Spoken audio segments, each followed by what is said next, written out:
What's going on, Knicks family? It's your boy, UnclefOOlio, and I'm back with another episode of The Kontroversy, ladies and gentlemen. As always, these episodes are sponsored by Nothing But Knicks. Make sure you like and subscribe to the channel.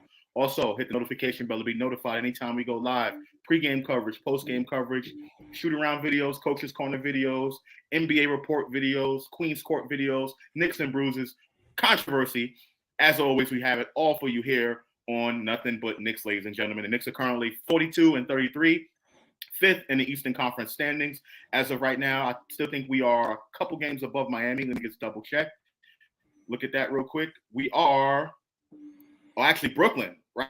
A couple games above Brooklyn, about a game and a half above Brooklyn, as they overtook Miami. They beat the heck out of Miami last night. There that goes. So let's see if the Knicks can be able to hold on to this position, the fifth place in the Eastern Conference, or just hold on to a playoff spot in general, right? So here we're going to discuss that. We're going to discuss Julius Randle, big topic on Knicks Twitter and around the Knicks universe about Julius Randle and his behavior. That's going to be the main topic of this video, and then we're going to carry that into talking about the Knicks in the standings. Here with me on the Kontroversy, ladies and gentlemen, I have my boy Hector from the Knicks Morning Brew Podcast. Knicks Morning Brew, Brew Crew Sports. Those guys do a phenomenal job over there. Please go check them out. My man Jigga my man Phil Porto. Check them out. Link is in the description of this video. And without further ado, let me introduce the one and only Heck. What's going on, Hector? How you doing, bro? I'm chilling, UnclefOOlio. Salute to you, my guy. Appreciate you. Thank you for having us on. It's been about a year and a half or whatever that we've known each other, bro. And I'm honored that you invited me onto the Kontroversy. I've been watching your show, and one of the things that I've said before, that at first when I found you, I was watching you as a fan. Totally respected the way you carry yourself as a Knicks fan and just your knowledge of the game. So Uncle Josh, I got to give you your flowers. Salute to you, brother. Thank you, man. I appreciate that. You're the first guest to do that. I appreciate it. You know what I mean? No, I take all these hits and these bullets and these tomatoes from the Knicks fans in the chat because they don't like my positions. But, it's always respect at the end of the day. So I really appreciate that, man. And I appreciate what you guys are doing over there at Knicks Morning Brew Crew Sports.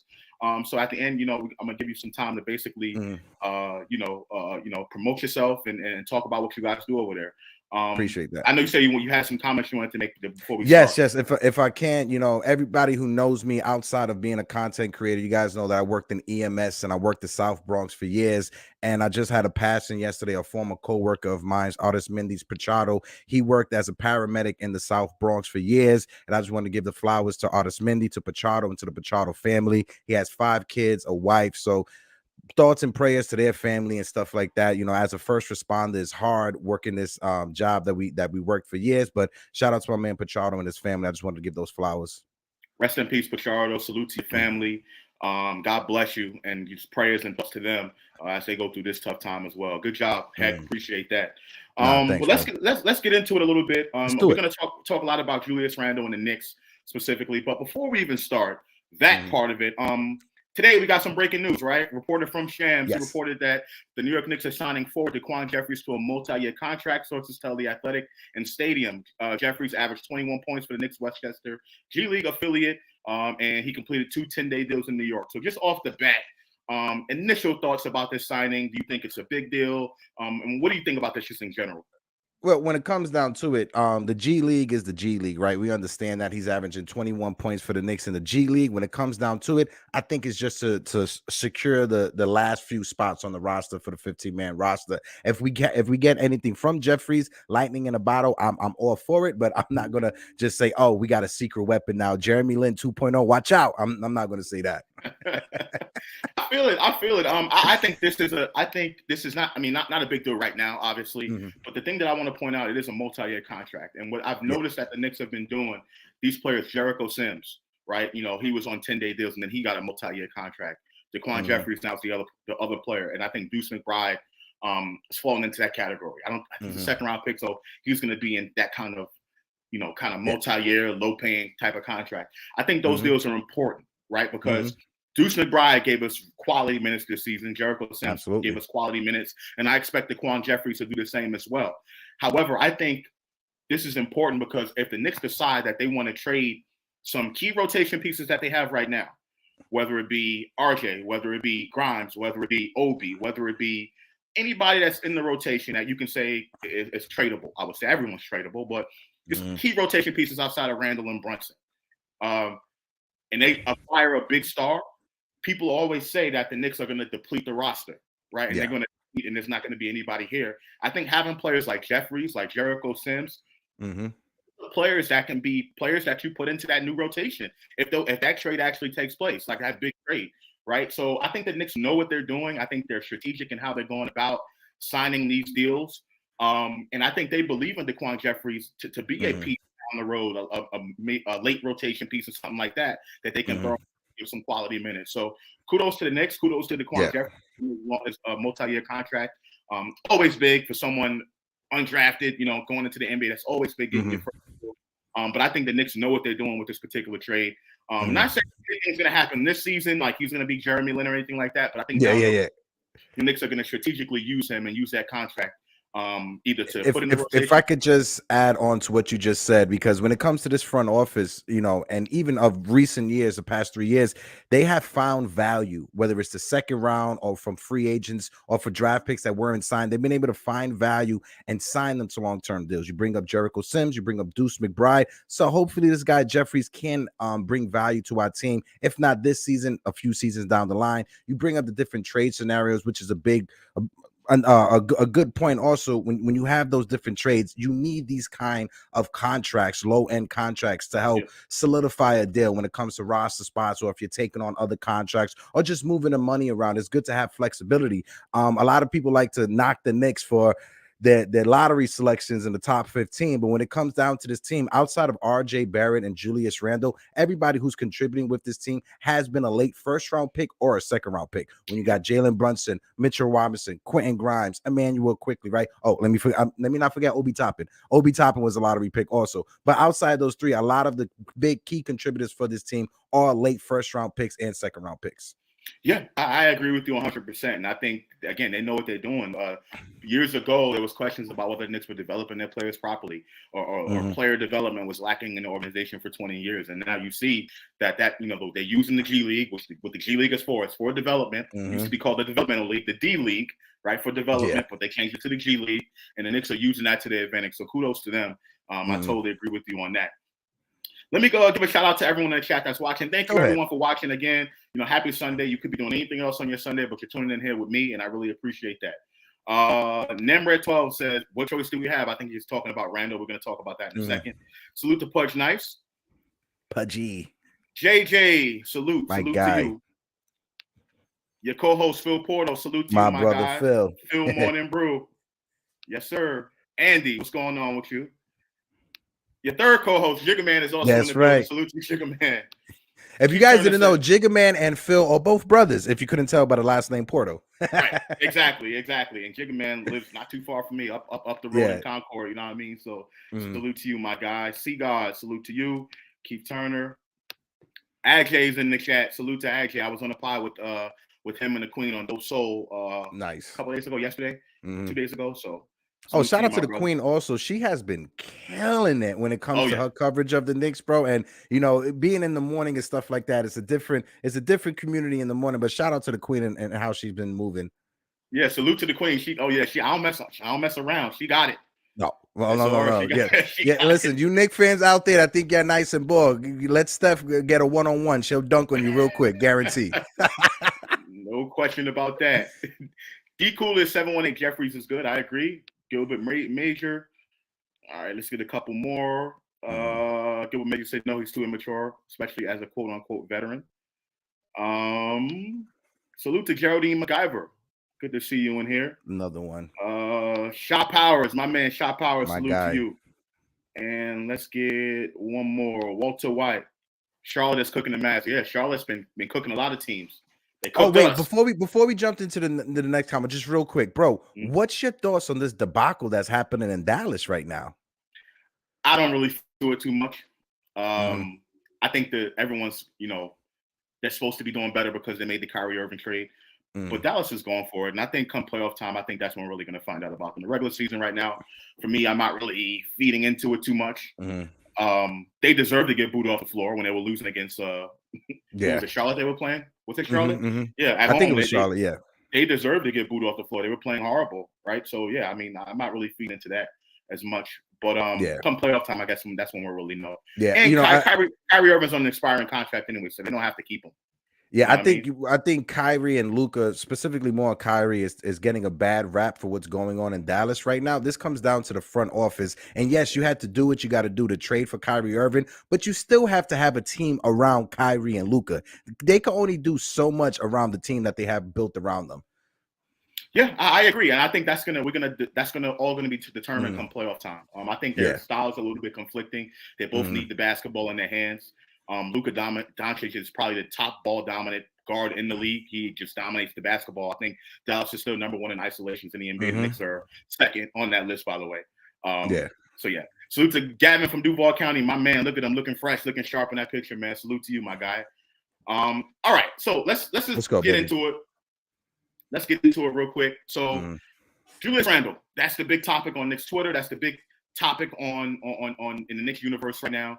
Just give me your thoughts on Julius Randle quickly, and then I'll follow up with the follow-on question. Just your thoughts on Julius Randle, how it's been acting and stuff like that.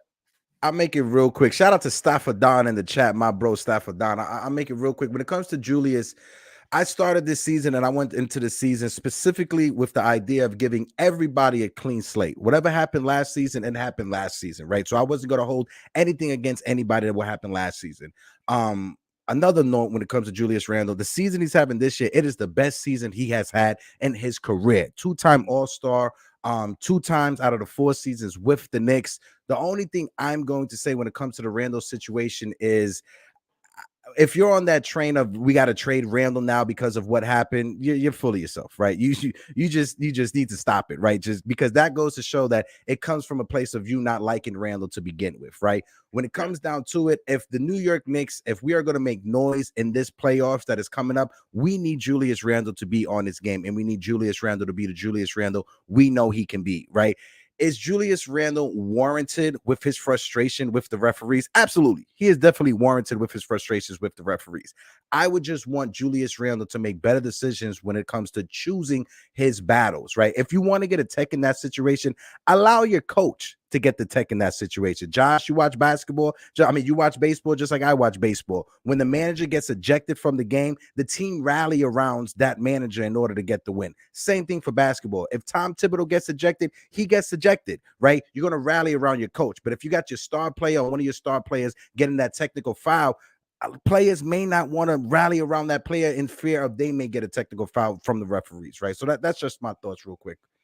Okay, yeah, and I agree with you. The only issue I would say, the only issue that I have with what you said is in regards to the coach getting that technical. I don't think Tom Thibodeau is willing to do that. I don't think I think he doesn't have that many technicals this season. I think less than 4 or something like that technical fouls that he has this season, right? So the coach has to be willing to do that, first of all. Second of all, the Knicks need an enforcer. They don't have an enforcer type on their roster that is going to be in the face of the refs and it's going to take a hard foul or someone's that's going to foul the heck out of the opposing team. They don't have that on the roster. Julius Randle is that, as well as the best player on the team or one of the best players on the team for those who think Brunson, whatever. Not even going to get into that discussion. So I think the way the roster is constructed and who is on the roster matters in this particular situation. And I think Julius Randle himself right, has an anger problem. He has anger issues, Yeah. right? As we all do, Josh. As we all do. As we all do, and people are turning this into the biggest thing ever because he got into the face of Emmanuel quickly and stuff like that. I don't think it's that big of a deal. This stuff happens in sports. I've played on teams. When I played football in high school, I had some teammates who were hotheads. I mean, just hotheads. They were trip and bug out about the smallest little thing. A lot of anger issues there. Now we were a great team. We went undefeated into the championship game, right? But there was always something from week to week with one of those guys on the team, right? So I think in sports it happens that way across the league. There's going to be disagreements in the locker room. We're talking about men, grown men with testosterone that's flowing. They're all athletic, right? So those types of that type of friction is always going to happen inside the locker room, let alone the NBA locker room when you got grown men, right? So I'm not feeding into it that much. I think it's a non-story, and I think Knicks fans are overreacting as usual, right? Do you think that there's going to be some fallout ramifications between what happened with him and Quickly? You think there's going to be a fallout from that? Do you think that it's something brewing there, or do you think it's just chalk it up to one game and we move on from it?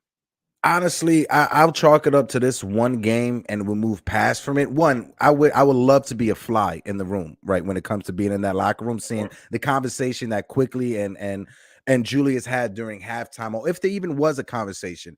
I honestly feel if Jalen Brunson was on the court, I don't think that blow up from Julius Randle would have happened, right? Because you've seen countless times when Jalen Brunson is on the court, when Julius Randle gets upset, who's the first person to go over to him to calm him down? Jalen Brunson. That's the first person that's there to calm him down and to just bring him and to center himself. You see Jalen Brunson, very low tone, kind of leader or whatever. So that's what he has, and that's the type of leader he is. Like I said, if Jalen Brunson was on that court, I'm not going to say 100% that would have never happened, but I think there's a big possibility that Jalen Brunson would have got in between the referees and Julius Randle and even Emmanuel Quickly to a certain degree, so that blow up would have been what it was. Do I think Knicks fans online are overreacting?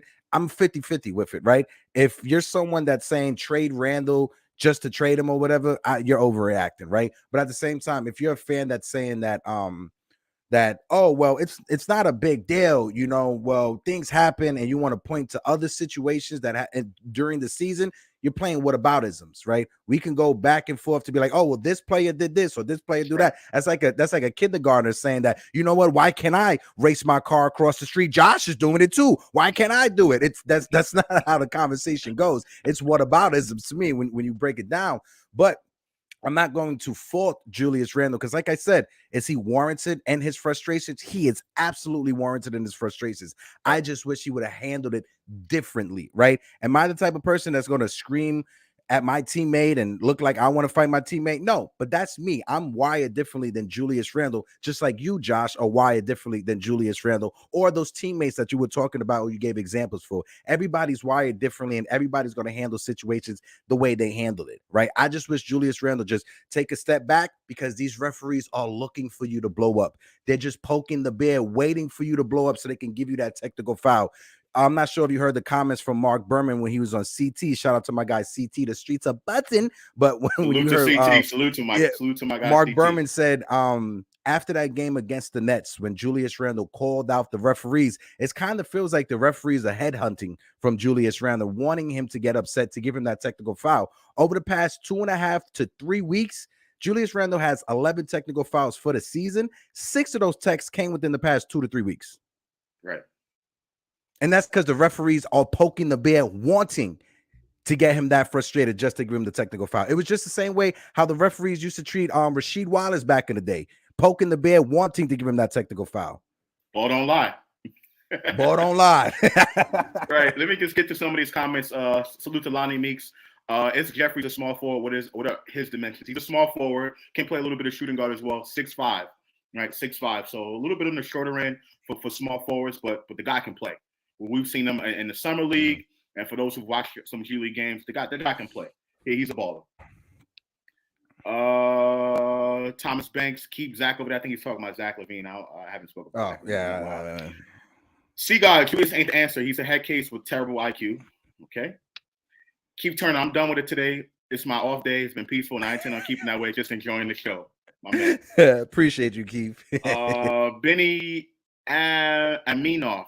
I don't think there's ever been a time where I love the player and hated him all at once with Julius Randle. Okay. But you see, hate is such a strong word. Yes. Why do you, if you can say that you don't dislike how a person carries himself, that's one thing. But to say that you hate a player, come on, that's where I draw the line at. Ray Hero El Real says, we don't have a choice but to rock with him now. Give him a chance to dig himself out of this hole or redeem himself. I don't think he's in the hole. I think that's hyperbole from a lot of Knicks fans who are just overreacting to this whole thing. And I'm going to talk about that in a second. JJ says Randle's untrustworthy. Randle, if he has another bad player, it's the time to go. Okay. We have him under contract for 4 years. Pudge Knight says Randle got help and he's still bugging out. Let's see. David G. The rest of the NBA has a balloon on Randle now. Get him frustrated, and there goes the game. Yeah. All right. Let me get a couple more of these. Let's see. Ain't wrong with that one though, Josh. You already know if you had somebody on the opposing team that gets frustrated, you go out your way to get them frustrated.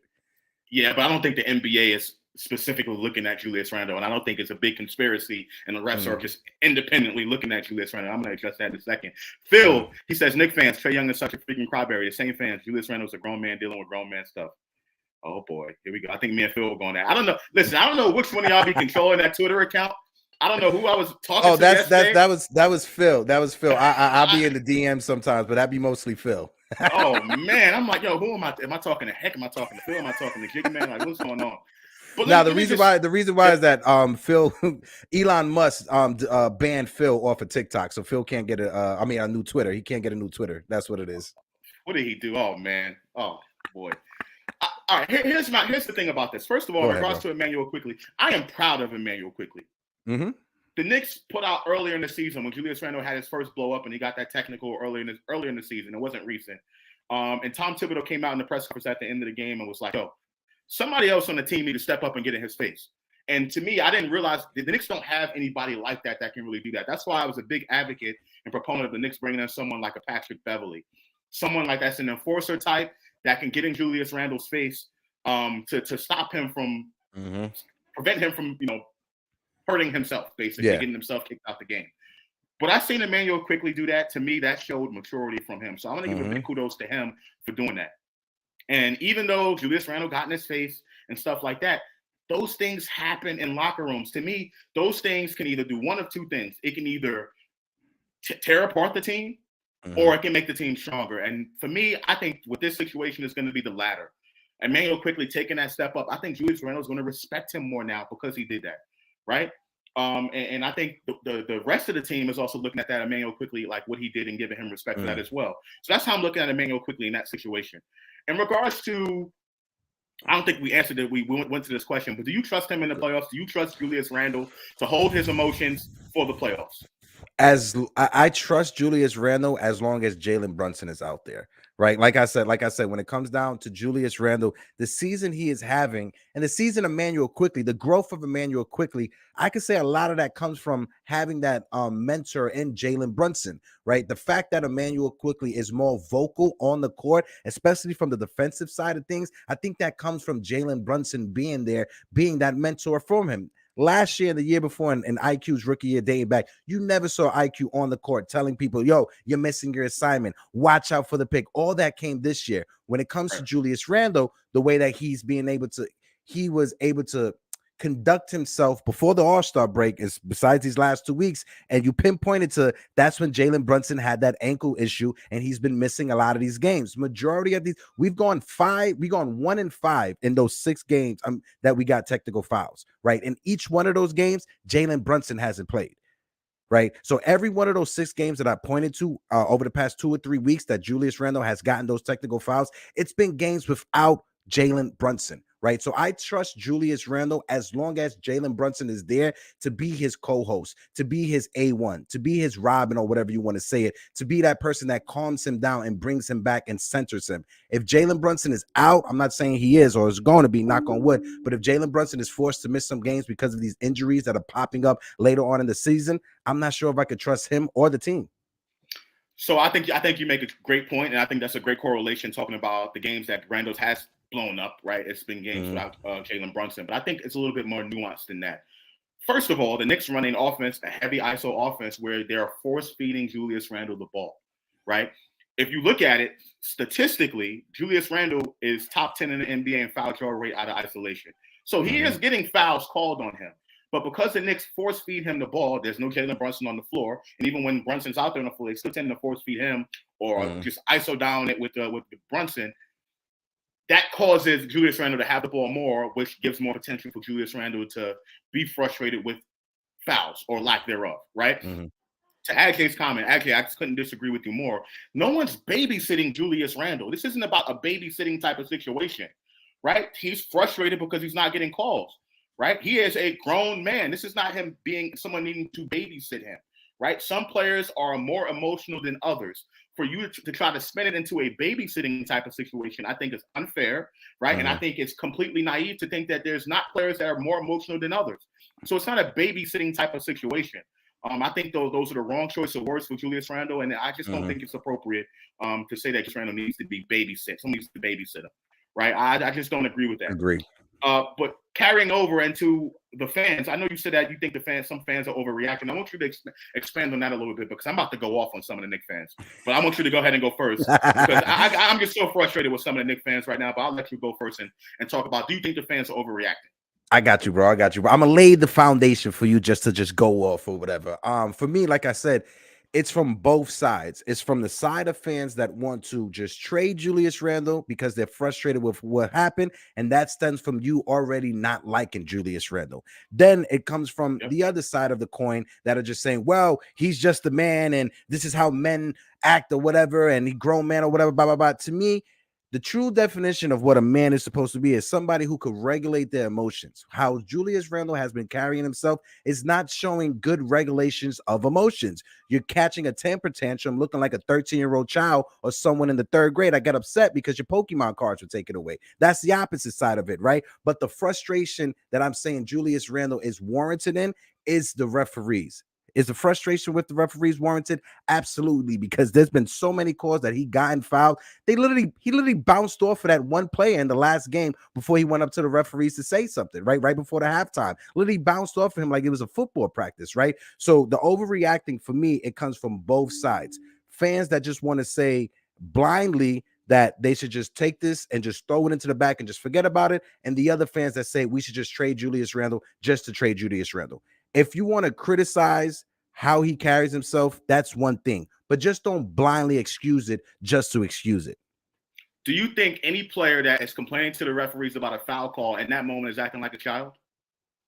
No. So No. Why say that Julius Randle's acting like a 13-year-old child having a temper tantrum when he's complaining about a technical foul? If for any other player, you don't call that player in that moment a 13-year-old child. To me, I just don't think – I don't think – it's him being immature. I just think he has emotional issues. There's grown men with emotional issues, right? That doesn't make you less of a man. It's just stuff that you have to deal with that you probably have never dealt with. So I don't think it is a immaturity issue. Julius Randle is mature. He's just I'm not saying it's mature. I'm not saying it's maturity. Well, you brought the example of a 13-year-old. It's a characteristic. It's characteristics of a 13-year-old, right? Because if I'm right, if I'm about to lose it, and Josh, I know you're my teammate, you're my friend or whatever, somebody that I can confide with, that I'm on the road with, right, during an NBA season. If you come up to me to calm me down, I'm gonna listen to you, right? I'm not gonna push you off to the side, point a finger in your face, and then go back to the referee. That's just me. But like I said, everybody is just wired differently. Right, correct. I agree. I agree with that, and that's how I'm looking at it. Now, in regards to some of these fans. These fans, right? And I was talking to Phil yesterday, and he was like, because he has a different opinion, there were some people that said he's less of a fan. That is horrible. First of all, if you disagree with someone that is another Knicks fan that has a different take than you, that doesn't make them less of a fan than you, first of all. I've posted many things on Twitter that people don't agree with, and I've been told, well, you should go root for the Nets, so you should do this and you should do that. Sometimes I take the stance of defending the media and the national media and ESPN when it comes to the Knicks. Well, you shouldn't be a Knicks fan. You're not a real Knicks fan. That's horrible. I'm just as much of a Knicks fan as everybody else in here, right? And Phil is too. Right. So you can't say that about someone who does not have the same opinion as you, that they're less of a fan. That's number one. Number two, this overreaction about what's going on. right? And the double standards, I've been seeing double standards when it comes to the Knicks for a very long time. Like I tell everyone, I speak fluent Knick fan.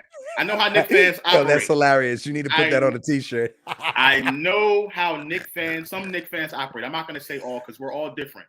But I can understand why someone like Richard Jefferson comes at Knick fans the way he does. Because sometimes you guys overreact. And by you guys, I'm saying myself too. I'm saying we're all together. I'm lumping everybody into one. Mm-hmm. We overreact to the most menial things, like just the smallest things. Stuff like that happens all the time. Players get frustrated. They get in each other's faces, fight on the benches, arguments on the benches. Phillies had a couple of them this year. Jimmy Butler got into it with the coach, Eric Spoelstra, on the bench, and Udonis Haslem. They were about to fight each other. That stuff happens. It's an NBA locker room. It's a team locker room. It's a team atmosphere. So for those to say that, well, he crossed the line when he got into the face of another teammate, to me, that's just horrible because that happens in the essence of team sports. Not to mention, there's a video trending right now of back when Patrick Ewing was about to knock John Starks out. Now, see, I went to hyperbole with that. That's not actually what happened, right? I know Josh is making it. He's making it so extreme. I'm doing that because you guys are doing that. He wasn't going to knock John Starks out, but he had the similar reaction. He didn't get a foul called. Greg Anthony and John Starks tried to calm him down, and they grabbed him, and Patrick Ewing came out. He put his hand up, telling John Starks not to touch him, and John Starks walked away. What is different about that situation than what Julius Randle did with Emmanuel Quigley? But of course, the goalposts get moved, right? Oh, that's Patrick Ewing. Patrick Ewing can do that, but Julius Randle can't. So is Patrick Ewing at that moment, did he need to be traded at that very moment because he got into a face with a team and into the face of one of his teammates? So to me, it's just the goalpost gets moved and we pick and choose. We pick and choose who we want to support. And we have our favorites, the RJ versus Randle narrative that's been there for the past couple years. Horrible. It's just ridiculous to me. And I think Knicks fans are overreacting. And I think Richard Jefferson has a point. Knicks fans sometimes can be out of their mind. So I'm going to, again, defend somebody in the national media when it comes to the Knicks and the Knicks fans, because you guys put it on yourself. I would say, as a Knicks fan, right, one thing I could point out is that we're our worst enemy when it comes to this team, when it comes to someone's wanting their opinion to be stronger and be better than the other person's opinion. Me, I welcome all conversations, right? That's why when you look at our show, it's not like a debate style format or anything like that. It's you give your take, I give my take, and let's just break it down. And if we agree, we agree. And if we disagree, we just disagree. That's just how it is. Not everybody is going to agree with each other. But I agree with you with what you said. If somebody's like, oh, you're not a real fan. And okay, so what is the litmus test of what is a real fan? You break down, you give me the 50 question, multiple choice question test that I need to take to show you that I'm a real fan, right? That's when it gets lost in translation. But on top of it, when it comes down to the players that you mentioned, like Jimmy Butler this season, the only thing that I'm going to say that was different when it comes to those situations, the outcome, right? Because Jimmy Butler was fined by the team. Right. Okay. So they hit him in his pockets. I don't know what happened in Philly. I didn't look that much into Philly, but I know when it comes to Jimmy Butler, he was fined by the Miami Heat. You know, the Miami Heat, they have a strong tradition when it comes to a certain type of culture and a certain way you're supposed to carry yourself. Right. So when it comes to Miami, they handle with things 100% different. When we was 10-13 at one point, and it looked like this team was just going to be a lottery team, the one thing that I did say, for the sake of Julius Randle, for his career, get him out of New York if we're just going to be a lottery team. Put him in a situation where he's going to be able to thrive. And I think the perfect place for Julius Randle to go, if it wasn't to work out here, is Miami. I think that culture that's in Miami with Pat Riley, Eric Spoelstra would get the best out of Julius Randle. Don't send him to the Celtics, because the Celtics, they're just one bad mistake for blowing up. Look what's going on with Jaylen Brown now. All these rumors during the season, now all of a sudden it's popping up that they may trade him during the offseason. I don't know where that came from. Don't send them to the Lakers, because the Lakers, they're dysfunctional as well. So the only team in the NBA, if we were to do it,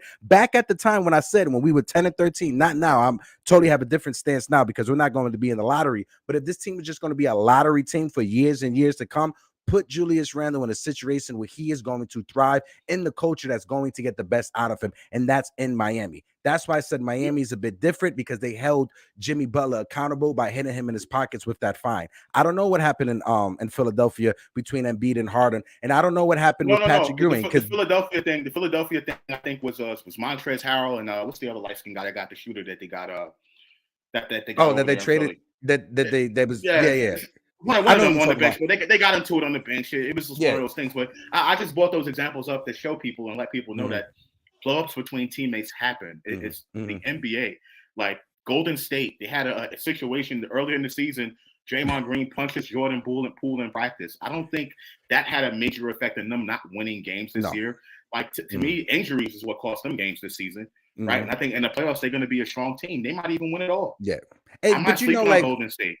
When the light is tossed onto an event, or when fans can see it, just like the Draymond Green situation. If no video came out of that Draymond Green situation, we're not talking about that. No one's having that conversation. Correct. That stays behind closed doors, right? If the situation that happened between Emmanuel Quickly and Julius Randle happened in the locker room during halftime, we're not having this conversation. It's just when the fans see it, the fans take it and run with it and try to make it a story that there isn't really a story. And that's the problem. And that's the problem. Overreaction, the hyperbolic nature of Knicks fans. They just take things. It's like what politicians do. We talk about this stuff sometimes. Yeah. They take one small bit of the truth and surround it with a bunch of lies, and then people kind of feed onto them and latch onto those narratives, right? In regards to, you were talking about Miami and that being a place for Julius Randle and them finding Jimmy Butler. One, I think it will work in Miami because of that structure that you said, but also the players. Jimmy Butler is a player that can get in Julius Randle's face and then check him, right? And that's why I think the Knicks need a player like that. But people oftentimes say the Knicks don't hold Julius Randle accountable. You are the first person every time. I didn't even ask you the question, but you came up with something that is quote unquote holding him accountable. So what does accountability look like for you in this situation? Because I hear this all the time. The Knicks don't hold Julius Randle accountable. What does accountability look like? Finding him? Like would that shut a bunch of y'all Knicks fans up when you talk about accountability? Finding someone, right? Is it suspension? I don't think suspension is the answer, because I don't think suspension will make it worse. Suspension will make it worse because you suspend him for what? Conduct detrimental to the team. Well, by taking him off the floor, right, you're being detrimental. You're hampering your team. You're not allowing them to succeed, right? So that doesn't work. And I just think when it comes to punitive stuff like that, whether it be fines and suspensions, I think that can have a negative effect. Negative effect. Oh, yeah. You can alienate that player, right? And when you alienate that player, who is a veteran in that locker room, I think that has the effect of alienating the entire locker room and everything that you built, the trust and the family nature that you have in your locker room. I think by doing something punitive like a suspension or a fine, I think there's also a possibility for that.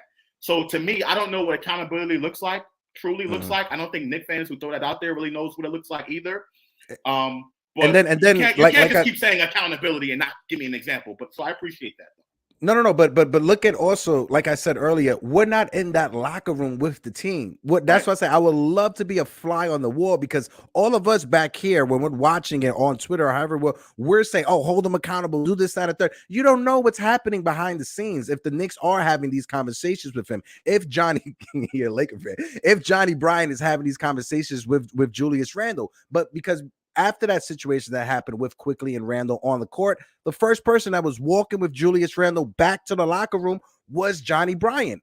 That was the coach that was out there walking with Julius Randle. Julius Randle, he points to his success this season comes from his mental and the conversation he had with Johnny Bryant during the offseason. I low-key think Johnny Bryant will be our future coach down the line when Tom Thibodeau decides to retire. But that's another conversation for another day. But as a Knicks fan, one thing you got to say is that if we are going to do anything in the playoffs, if we are going to make any noise, surprise a team, do whatever, right? Sip on the Kool-Aid, Eastern Conference Final, do whatever. If we're going to do anything, we need Julius Randle to have the support from us Knicks fans. That's the one thing that's got to be clear. If Knicks fans aren't supporting Julius Randle and he has that constant negative energy around him, you're just going to rile him up the same way referees try to rile him up, in my opinion. Paris Duggar says, what's being omitted? Salute to you, Paris Duggar. Thank you, by the way. He says, what's being omitted is Randle has done this 3 weeks in a row. Done what? Got technical fouls? Are we sitting here talking about technical fouls, or are we talking about getting in Emmanuel Quickly's face, right? Has he got in players' face for 3 weeks in a row? No. So, again, that's hyperbolic, and that's hyperbole, and that's Knicks fans spinning a narrative, right? Getting technical fouls is just getting technical fouls. Like, everyone gets technicals in the NBA. You get a technical for anything in the NBA. we had the conversation on the show. Like, one thing, can Knicks fans stop using the word narrative, especially when you're using it in the wrong way? Josh and I having the conversation on what happened and breaking it down. That's not us spinning a narrative or trying to push a narrative. That's us analyzing the situation. Right. That's not us trying to push a narrative. I'm sorry. I play a lot of Scrabble, so I get frustrated when people use words the wrong way. Be cool as ever when people come to watch you play, not fight your teammates. He didn't fight quickly. Why do you keep saying fight his teammates? He didn't fight anybody. This is what I'm talking about. Like, just people are just losing their minds. They got into a disagreement. Julius Randle said, "Don't touch me." They got into each other's faces, quickly then back down, and that was it. There was no punches that were going to be thrown. Mm-hmm. Like, this just, to me, is just mind-boggling how people are just taking this overreaction. And then Phil Porto, me and him were discussing the Patrick Ewing situation that I mentioned earlier, where Greg Anthony and John Starks tried to hold him back. It wasn't the norm for Ewing. I get it, but if getting into another player's face is inexcusable, like some Knicks fans say, how come that's not inexcusable? And that's why I get it. It's not the norm for Ewing, right? And I was arguing with someone else on Twitter. They were like, "What is Patrick Ewing's reputation as a teammate?" My response to him was, "Read Charles Oakley's book. Read Charles Oakley's book." There you go. Right? Because we want to talk about as fans how Julius Randle is as a teammate. We were never his teammates, and there's videos online about how great Julius Randle was as a teammate. The late great Kobe Bryant, God rest his soul, said that glowing things about Julius Randle as a teammate, right? But we want to forget about one part of it, and we want to just keep feeding on to something with not much evidence, by the way, feeding on to something to try to spin a narrative. There's been a lot of people, Lonzo Ball and Jordan Clarkson, that said that Julius Randle was a phenomenal teammate, is a phenomenal teammate. The Knicks organization and those players in that locker room have been saying the same thing as well, right? But you want to dismiss that, and you want to talk about how great of a teammate Patrick Ewing was, but because you don't like Charles Oakley, you're going to dismiss what he put in his book that suggested otherwise. You know what I'm saying? It's crazy. It's crazy, Josh, that New Yorkers are complaining that somebody is hot-headed. It's crazy that us from New York City are complaining about somebody being a hothead when in New York City we are one of the hot-headed people around the world. Like, come on. Are we being real right now? Gavin from Duval County, salute my man. He says, "What do I think accountability looks like in reference to Julius?" And that's the question that I ask, because I keep hearing that all the time. To me, I don't think there is any true way to really hold Julius Randle accountable as of right now. Because one, he's been playing the entire season, right? His mental health and all that stuff has improved this season, right? And I think he's trying to play all 82 games. To me, that's like a badge of honor for him, right? Moving forward, what I personally would do, and I don't think this, and it's not punitive, load management. People want to talk about load management and how bad it is for the NBA. I think in some cases it may be necessary, not for the physical, but for the mental, giving players days off. I think that is something that the Knicks can try to do with Julius Randle so that he doesn't get so frustrated, right, mentally. And there's nothing wrong with that, ladies and gentlemen. There's nothing wrong with giving a player some days off, right? Yeah. Not just for the physical part, but the mental part as well. And it doesn't have to be just Julius. You can give other players, mental health days as well, right? Accountability for me would be, I guess, Thibodeau mentioning Julius Randle by name in the press conference, right? But again, it's a fine line because you risk alienating your players, right? I don't want to do anything punitive to Julius Randle. I don't want to do anything punitive to any player because, again, that can go back on you real quick, particularly your best player and the coach. Anytime an organization has to choose between a coach and the best player, they're going to choose that player, right? Because they're investing more money into that player. So I think it's a fine line, Gavin. I think it's a good question. But no one really seems to have an answer to that question, right? Yeah. Because they bring it up all the time.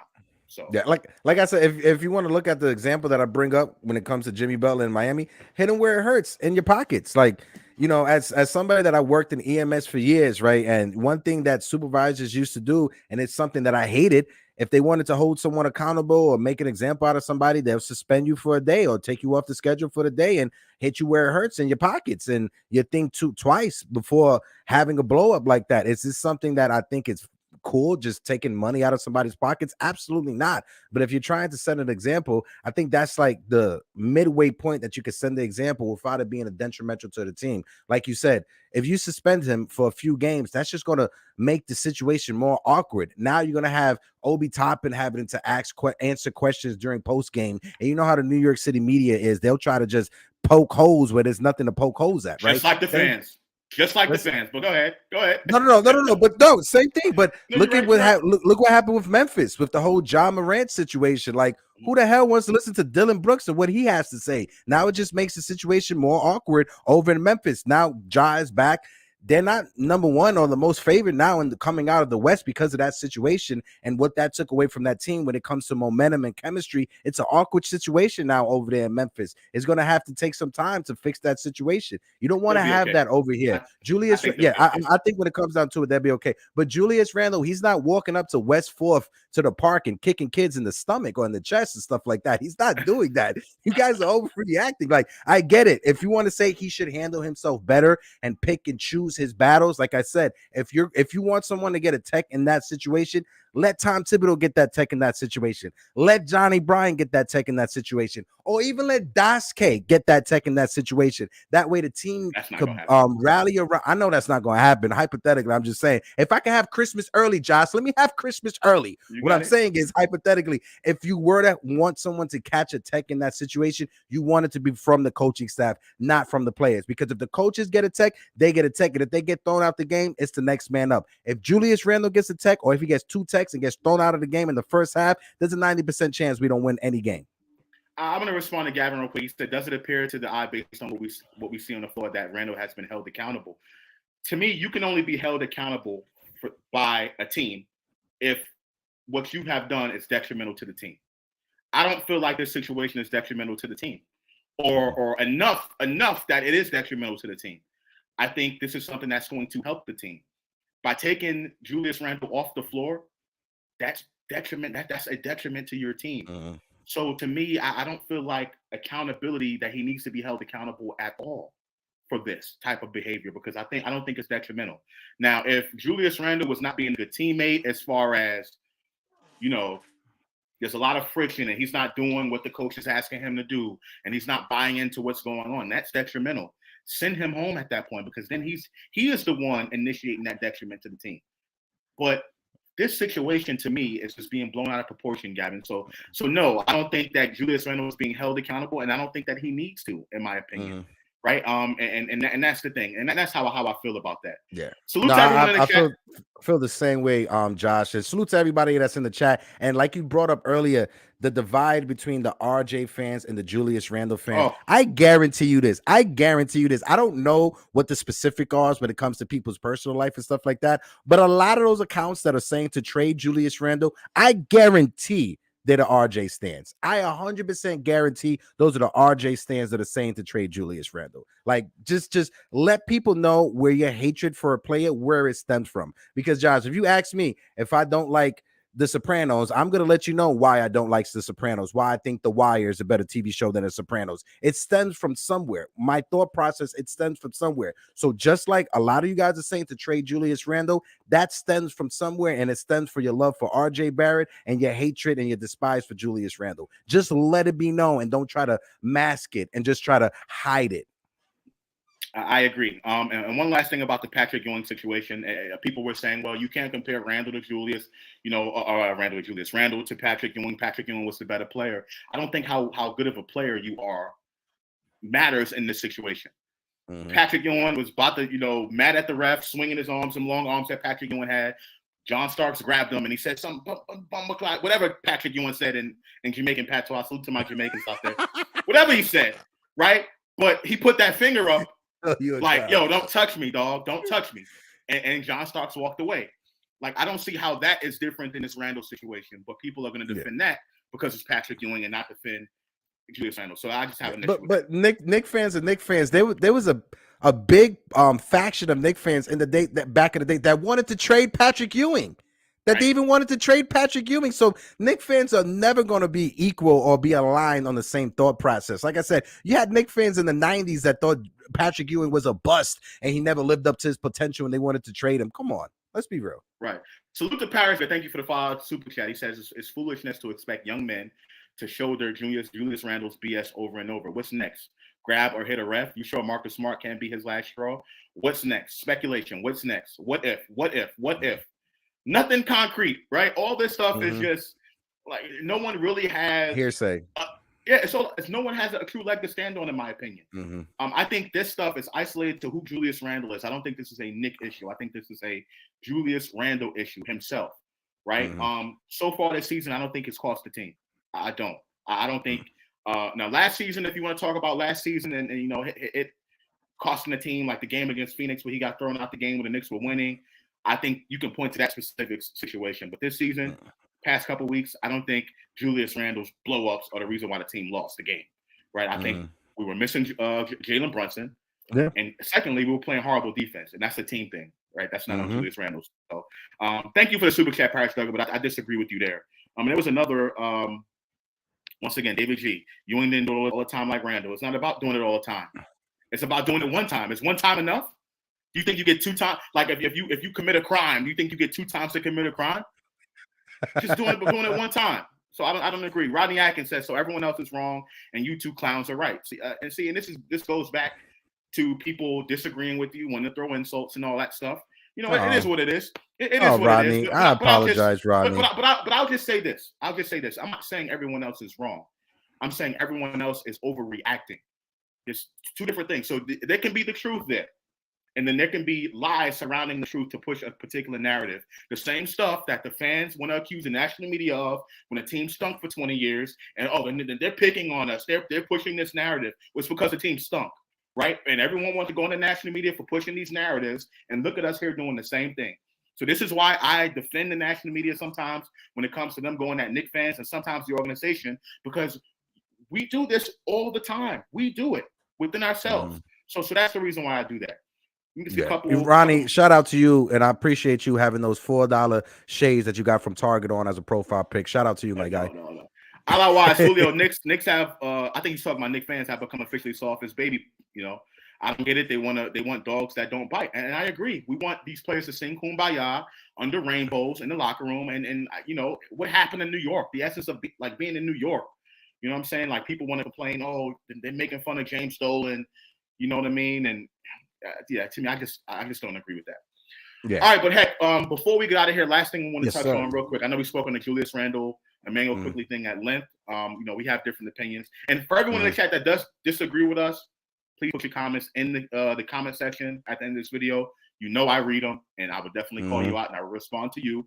Right, always respectful, but please put your comments in the chat. Let me know how you feel about it. If you disagree, whether you agree, one or the other. Salute to Kendall Jackson with the 199 super chat. Appreciate that as well. But heck, tell me what you think about this team. Do you think we can be able to hold on to this 5th spot? Do you think Brooklyn has a chance? Brooklyn just passed Miami. We're a game and a half above Brooklyn. Do you think we're gonna be able to hold on? I think when it comes down to it, I think we'll be able to hold on to this 5th spot. We got like 7 games left in the season. All we got to do is go 5-2 down that stretch. When you compare our schedule to the Brooklyn Nets, it's kind of even, but the Brooklyn Nets, they deal with more teams that are higher up in the standings than we do to end the season. We end the season against the Indiana Pacers. So it kind of favors us down the stretch, especially the last 3 to 4 games that we play. But it's the NBA. You never know. We lost to the Charlotte Hornets and we lost to the Minnesota Timberwolves without Karl-Anthony Towns and Anthony Edwards. So you never know. On any given day, any NBA team could show out. So when it comes down to it, all we have to do going down the stretch for these last 7 games is get our composure back, right? Like shake this negative energy off, get our composure back, get our swagger back, because we won 9 games in a row and then we lost 6 out of the next 9 games. We got 7 games left to go. Just shake this bad energy, this bad mojo that you got, and just come together towards the end of the season. If we lock up this 5th spot, with 2 games left to go, rest Brunson, rest Julius Randle. Like you said, when it comes to load management, sometimes it's needed, sometimes it's not, sometimes it's just exaggerated. But when it comes to resting Randle for the end of the season, getting him fresh for the playoffs, it's going to do a lot for his body and for his mental. Yeah, I agree. I don't think Julius Randle is going to sit out any games this season. I think that this race is going to come down to the wire. I think if the Knicks do lock in a 5th spot, which I don't think that's going to happen until probably the last game of the season, Julius Randle is going to play every single one of those games, right? For me, I think we can stay in the 5th spot. I'm really not that confident in Brooklyn. I think Brooklyn is going to be a tough out. They got some young boys over there that can play. Yeah, they can defend. Hungry. They can defend much better than what they did before with the addition of Mikal Bridges and Cameron Johnson. I think they can definitely defend. I think the Knicks are going to be able to hold on to this fifth spot. I just think we got to get Jalen Brunson back, get him to play some games, and we just got to step up our defense. And I think once we do that, I think everything else will fall into place. I'm not really concerned about what's really going on with the Knicks right now. I think it's something that's going to pass. And I think we'll get into that. We'll get that fifth seed locked up, and we'll look to play Cleveland in that first round. So as long as we get there, there's going to be a week off in between the end of the regular season and that first playoff series. So I think once that happens, the team will be rest, they'll be focused, and we'll go into the playoffs strong, and we'll see how we'll be able to contend against Cleveland.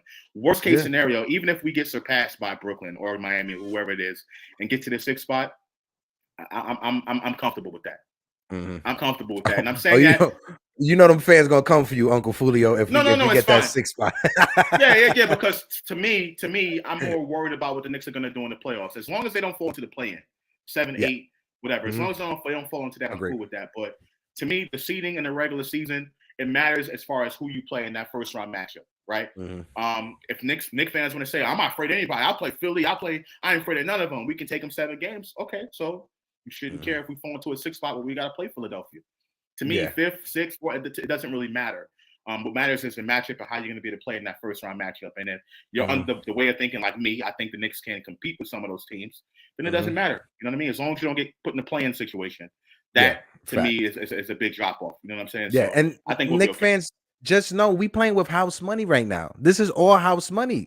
Nobody was expecting this type of season that we're having right now. They had us winning 39 games when it comes to the experts and when it comes to Vegas and stuff like that. Nobody was predicting us to finish the season with the 5th seed to play the Cavaliers in the first round of the playoffs. So what we're doing right now, we're playing with house money. Just let this just be a foundational building block. Don't try to rush the process. Don't try to just, we got to win a championship next year, trade this play. No, just enjoy what's happening right now. Because over the past 20 years, we've only had a handful of seasons that we've been truly able to enjoy.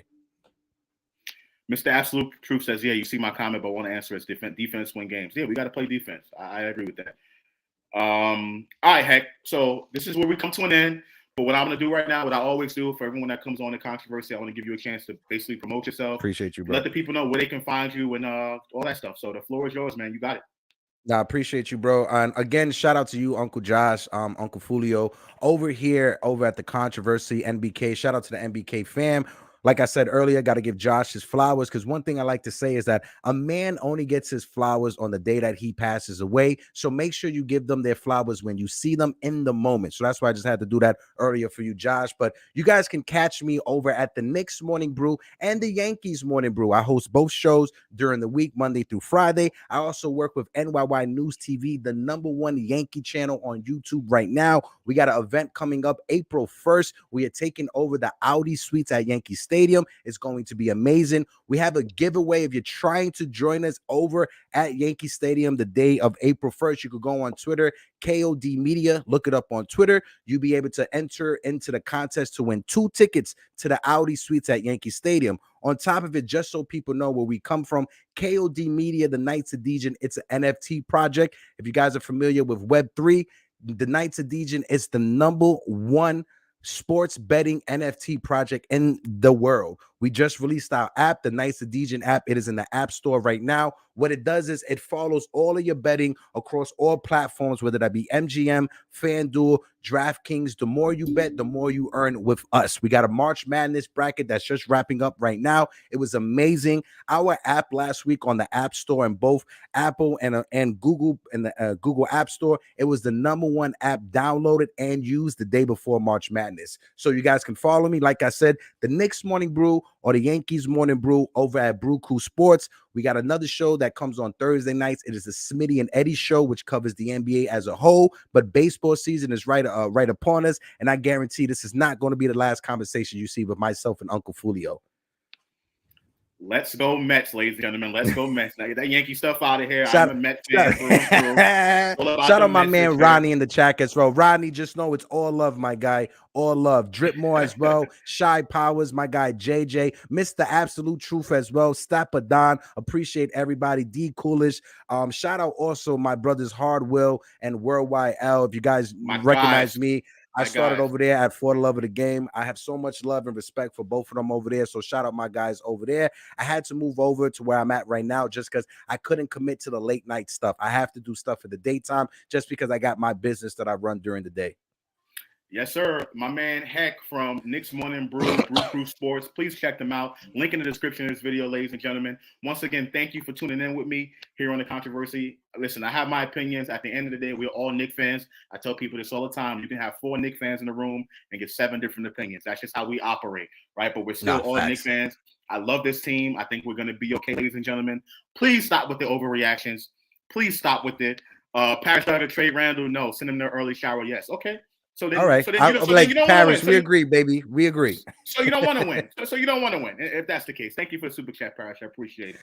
But yeah, everyone else, for everyone out there, enjoy the rest of your Sunday. I really appreciate it. Thank you for tuning in with me on The Controversy. I will see you next time, ladies and gentlemen. Knicks play Houston tomorrow at Madison Square Garden. That should be a dub. We should win that game. No excuses. If we're for real, we got to win it. By the way, the Knicks released a statement earlier today. Knicks PR. Jalen Brunson is questionable for tomorrow's game, right? So with or without him, that should be a dub. I don't want to hear any excuses, right? I'll catch you on the next episode of The Controversy. For my boy Heck and Brew Crew Sports and Knicks Morning Brew, I'm out, ladies and gentlemen. Peace.